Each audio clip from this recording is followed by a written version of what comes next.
Hello, thank you to all who are attending with us. I would like to thank the faculty of the University of Colorado Denver's Art History Department, particularly Doctors Maria Busak and Elizabeth Pugliano for their contributions and guidance through my research process. Today I will be presenting an excerpt from my undergraduate thesis titled Images of Jewish Conversion, 4 Case Studies, 1215 to 1284. This presentation will center on my thesis's first case study, which considers the creation cupola in Venice's Basilica di San Marco. In my thesis, I argued that as Christianity formed into a political institution in the Middle Ages, Jews were captured in a precarious situation. The art of the 13th century Christendom demonstrates a culture wrapped up between scripture and material conditions, which viewed itself as a stage in the eschatological narrative playing out in real time. In the declaration of an age of grace following Christ's crucifixion, those members of the age of law, the Jews, were caught in a precarious situation. As Christianity grew into a state apparatus in the early Middle Ages, the religion that declared the end of Judaism and Jewishness transformed from a cult religion into a structure that forever changed what it meant to be Jewish. From the coming of Christ, Jews were marked by their rejection of Jesus as Messiah, and hopes for Jewish conversion grew as the centuries passed, so that by the 13th century, the decision to convert to Christianity or to remain Jewish effectively determined one's place in medieval society. In my thesis, I consider 4 main artworks emblematic of 13th century motifs of Jewish conversion along 4 major stages in the Christological narrative. My first case study, which I will be sharing today, discusses the creation cupola in St. Mark's Basilica seen here on the screen. My study considers the way in which Christian exegesis reframed the Hebrew Bible as the precursor to the life of Christ, and the artistic style or technique of typology, the juxtaposition of Old and New Testament scenes. The typologies in the creation cupola belong to the genre of Marian typology, which draws a connection between Eve's creation of original sin and Mary's birthing of Christ, who is recognized as the future redeemer of that sin. Most often, the defeat of original sin is summed up in the image of Mary treading on the serpent's head. The mosaics at San Marco are notable for the Marian typologies that run through its depictions of the events of Genesis 1 through 4. Through these typologies, the creation cupola adheres to Paul the Apostle's notion that the coming of Christ would absolve the state of depravity that wrought humanity since Adam and Eve's expulsion from paradise. In the next 3 stages of my thesis, I consider the positionality of Jews at the moment of the crucifixion, as seen in the allegorical figure of Synagoga at Strasbourg Cathedral, the medieval world itself, as depicted in the Spanish Cantigas de Santa Maria, and at the final end of days in the English Gulbenkian Apocalypse. But before we gain an understanding of the place of Jews in the world after Christ, we must consider the Christian telling of the world that came before him. The early and medieval Christological view understood the world before Christ to exist in the shadow of original sin, awaiting redemption by the Messiah. Interestingly, though, Jewish messianic expectations did not consider the redemption of Adam and Eve's sin a central responsibility of Messiah. The tale bore little importance to Jews at and before the time of Christ, yet in the Christian interpretation, Eve's fault was thought to plague her Jewish descendants in ways they themselves could not recognize. We can look to the San Marco mosaics to gain an understanding of this guilt bestowed onto humanity. The creation cupola narrates the events told in Genesis 1 through 4, proceeding from the hexamerical, or a 6-day creation of the world told in the cupola's inner 2 roundels, to the lives of Adam, Eve, Cain, and Abel, as depicted in the outermost roundel and the lunettes below.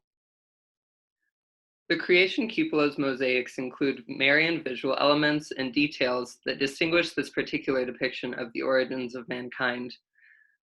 These elements draw connections between earthly forces of evil embodied in the form of the serpent, with the eventual defeat of that evil in Mary's birthing of Christ. In Annette Reed's study of the creation cupola titled Blessing the Serpent and Treading on Its Head, the author closely analyzes several Marian typologies that run through the cupola's Genesis narrative. Reed identifies a key segment of the cupola notable for its Marian connotations, a vertical narrative beginning with the separation of light and darkness on the first day, progressing to the fifth day's blessing of the birds and the fishes, and concluding with Eve's indulging in the forbidden fruit, inciting the expulsion of man. Reed is particularly interested in the set of images because each designates a place for evil in the creation of the universe. In the central panel of this vertical sequence, depicting the blessing of the birds and the fishes, we find direct ties to Marian imagery. In the mosaic, we see 5 angelic day markers hovering over an expanse of waters dominated by a writhing serpent. What Reed finds interesting about the blessing scene, as well as others in the creation cupola, is that they demonstrate that the creation of the world included the creation of evil forces, and in the blessing scene they appear to be given divine sanction. Reed notes that the San Marco mosaicists allotted an unusual amount of space for the account of the 5th day, to include separate representations of the creation and the blessing of the birds and the fishes, a deviation from other hexamerical accounts at the time. Rather than including the serpent in the creation of the land animals in the following panel, the mosaicists took care to include the serpent in a scene in which it receives blessings from the divine creator Logos. As Reed argues, if it were placed amongst the land animals who did not receive blessings, then its evil would be inherent to its character. But in its blessing, the serpent's evil becomes, quote, the result of its own deficiency, unquote. The serpent becomes to be known as an agent of wickedness, yet is understood to be given a place in the cosmogonic creation of the universe. Its place is necessary as it establishes a presence of evil that is defeated in the coming of the Redeemer. And in the serpent, we find our first Marian typology. The female angelic day markers with their feet above the serpent indicate Christ's defeat of the evil that entered the world on the 5th day, as the visual element parallels the popular image of Mary treading on the serpent with her heel. The blessing of the birds and the fishes is situated between the separation of light and darkness above it and the entrance of Eve into the Garden of Eden below it. In the panel above, the origins of evil are shown in the fall of the rebel angels during the celestial separation of light and darkness, and in the panel below, this darkness begins to plague humanity in Eve's disobedience. The panel exists in an in-between place, situated between heaven and earth, after the divine separation of good and evil, yet before humankind takes form. This is the realm of the waters, a place before earth, before earthliness, before sinfulness. In this in-between space is the creation of the serpent, who is just a bit older than the first human beings, who comes to tempt the gullible Eve when the time is right.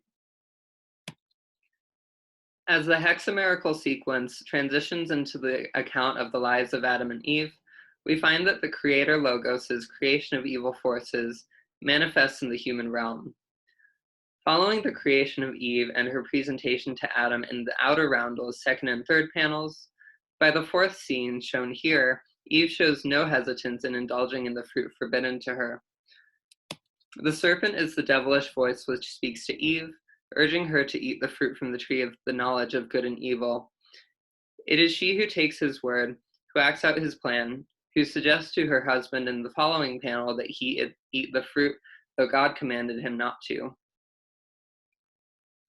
Forming a visual bridge between the blessing on the 5th day and Eve's temptation is the word dissipate, evincing the introduction of the serpent's devious nature onto humankind, especially its entrance through the figure of woman, quite soon after her presentation to man.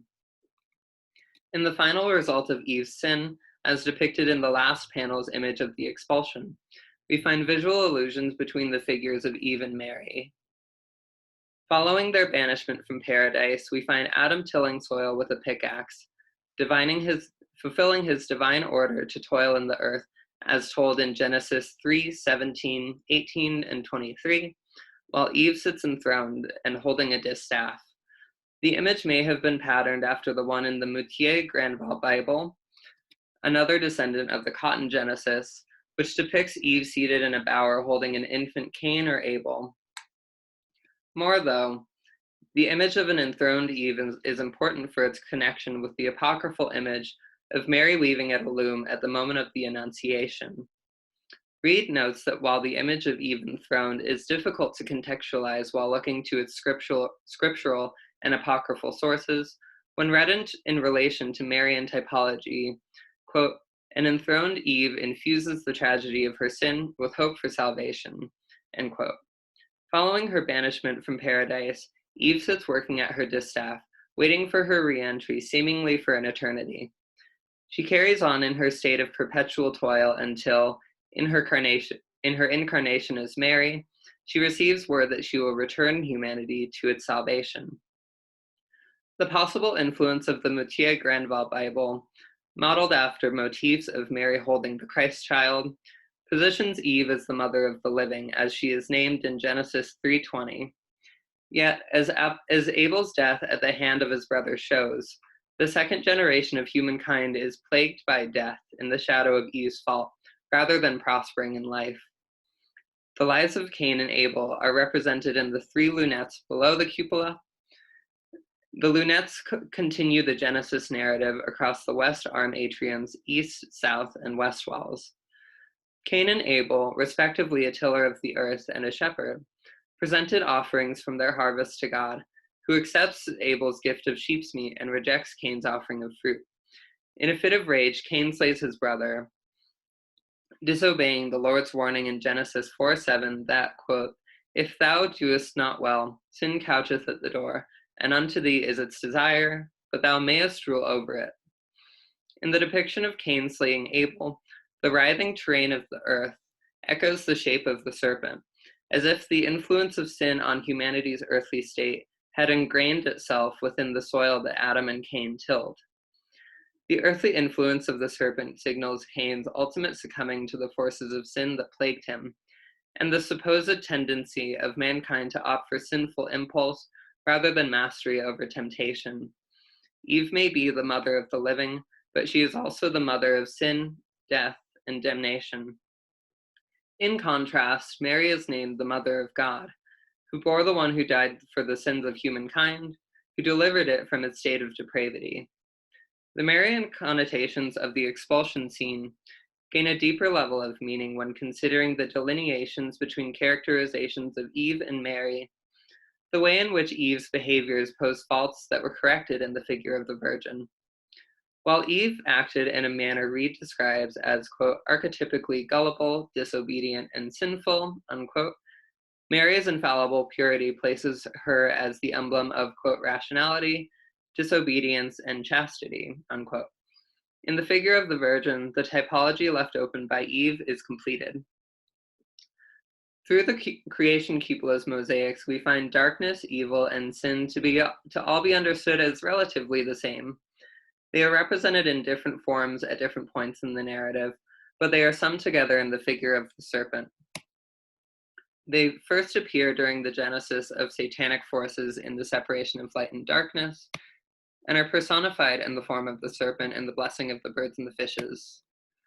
Following the creation of mankind, the serpent becomes an active force of life, one which spoke to Eve, urging her to eat the forbidden fruit, one which comes to ingrain itself in the terrain of the earth like the roots of trees. In images of Mary treading on the serpent, we find the one who defeats this evil, who brings in a new age of salvation. We find more direct imagery in examples such as the triumphal cross group at Halberstadt Cathedral. The image can indeed be read as an interpretation of Genesis 3:15 as prophecy. The Lord speaks to the serpent, quote, I will put enmity between thee and the woman, and between thy seed and her seed, and they shall bruise thy head, and thou shalt bruise their heel, unquote. In the typological interpretation, the woman can be understood as both Eve and Mary, and in the verse we find Eve's guilt riddling all generations until the coming of Mary. Considering the creation cupola's notion of a lineage of sin descending through the generations after Eve, those descendants, the Jews, are implied to inherit Eve's legacy in the form of festering sin, a sin which was thought to grow in the Jewish body as the generations passed. In Christ's emancipation from its state of depravity, those who rejected Christ as Messiah were cast as a lower class of degenerates who continued to uphold the old world of sin rather than to accept salvation. From the fall, we find in the Christian retelling of the Hebrew Bible only a series of other points in Jewish history that are reframed as prophecies. None of these prophecies were more poignant for their redemptive power than the image of a banished Eve awaiting her return to paradise. Eve's sin was thought to trickle down through the heritage of the Jewish people, who continue to present a various array of possible types for Christ. In the understanding of the Hebrew Bible as a series of prophecies, the text lauded by the Jewish people became a single story, segmented into vignettes that necessitated messianic fulfillment. Jews did not view their own past as a series of prophecies, and their expectation of Messiah had more to do with public than spiritual redemption.